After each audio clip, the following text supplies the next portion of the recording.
fala meu povo, e aí, tudo de boa, tudo em paz? Estou eu aqui mais uma vez para a gente falar um pouquinho mais sobre a parte de termoquímica. Nas aulas passadas a gente fez toda uma introdução falando da parte termodinâmica, do que vem a ser sistema, das reações endotérmicas, reações exotérmicas e aí vai.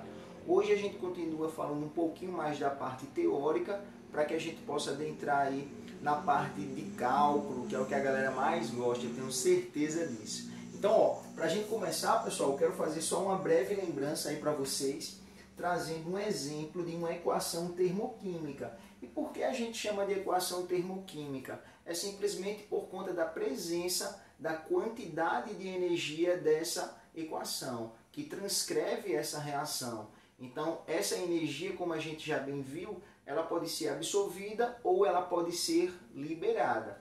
Nesse caso, ele está me dizendo que 1 mol de H2 reagiu com 1 mol de Cl2, produzindo 2 mols de HCl.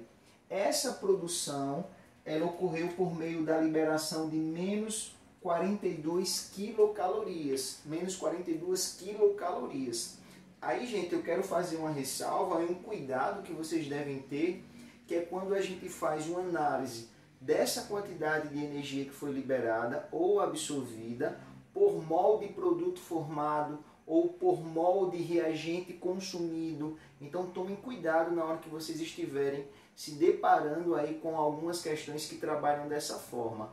Por exemplo, eu posso dizer a vocês que essa reação ela está liberando menos 42 quilocalorias por mol de produto formado. Não posso. Por que eu não posso?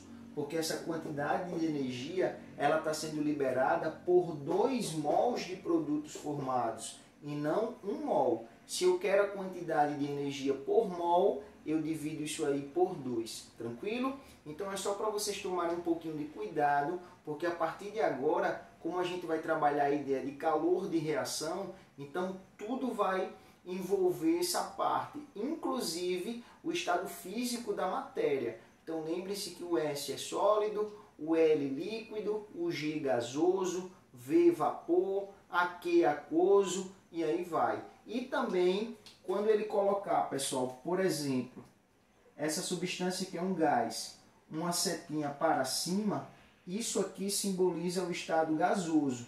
Se ele coloca, por exemplo, uma setinha para baixo, isso aqui simboliza o estado sólido. É só uma informaçãozinha a mais para vocês, beleza? Aí, dando continuidade, o que vem a ser calor de reação? Calor de reação, pessoal, nada mais é que a quantidade de energia absorvida ou liberada em uma reação química.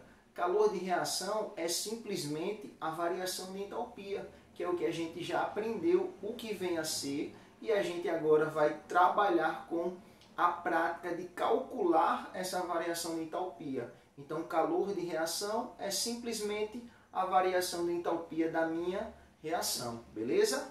Aí, para a gente poder adentrar nos tipos de calor de reação, nos tipos de entalpia de reação, a gente precisa entender o que vem a ser isso aqui, ó, que é a entalpia padrão.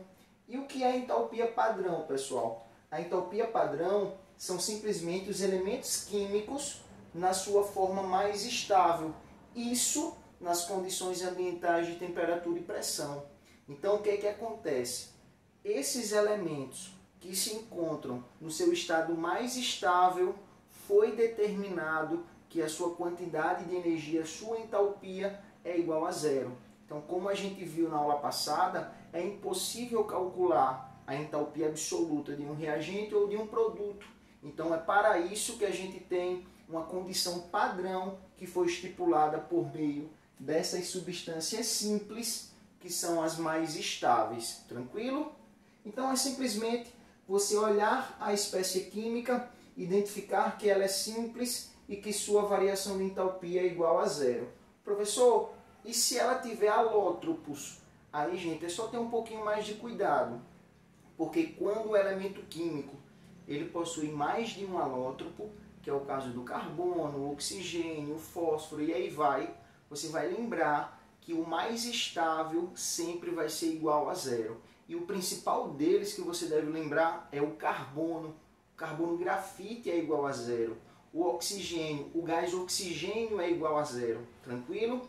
Então eu costumo sempre associar com abundância.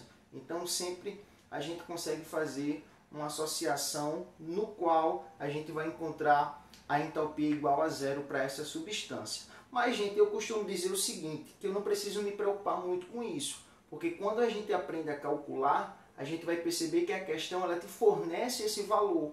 Então a gente não precisa se preocupar. Se ela não te fornecer, é porque a gente sabe que aquela substância é a de menor energia. Logo, ela é zero. Beleza?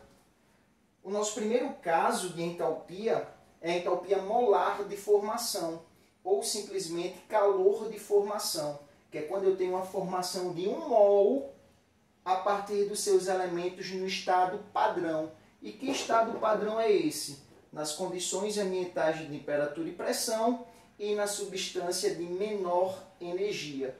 Então observem que o calor de formação ele é simbolizado para produzir 1 mol da espécie química, que é o caso do nosso exemplo. Aqui eu tenho a síntese da água. Eu estou produzindo 1 mol de água. E essa produção ela está liberando 68,3 quilocalorias. Então esse é o calor de formação da água. Por quê? Porque essas duas substâncias elas possuem entalpia igual a zero. Tranquilo? Só um cuidado que eu quero trazer para vocês. No caso da formação do gás carbônico, pessoal, o que é que acontece? O calor que a gente vai encontrar, a gente pode até chamar de formação, mas ele tem uma especificidade. Por quê? Porque se o calor de formação é a partir das substâncias de menor energia no estado padrão, o CO é uma substância composta. Então ela não tem entalpia igual a zero. Então a quantidade que vai formar aqui, que vai ser liberado na formação desse CO2, não é exclusivamente do CO2, porque o monóxido de carbono não é igual a zero. Tranquilo? É o mesmo que acontece na síntese do ozônio. Na síntese do ozônio você tem gás oxigênio produzindo ozônio. Só que lá, pessoal, por mais que o oxigênio seja de menor energia, quando você faz o balanceamento, você tem 3 mols de O2 produzindo 2 mols de O3. E essa quantidade de energia, tomem cuidado, ela não é o calor de formação para 1 mol de ozônio, e sim para 2. Então, se você pede isso por meio de uma questão, se você encontra isso numa questão, você precisa dividir esse valorzinho por 2 para que você possa encontrar a quantidade exata do calor de formação do ozônio, tranquilo? Então, um apanhado geral eu estou trazendo aqui para vocês. Lembrar o que vem a ser essa entalpia padrão é simplesmente lembrar que as espécies químicas, no seu estado simples, vai ser a de menor energia. Então, se ela existir alótropo, a questão ela sempre vai fornecer para nós. E lembrar que a formação, a primeira entalpia, é quando eu tenho uma formação de 1 mol a partir do estado padrão e das substâncias de menor energia.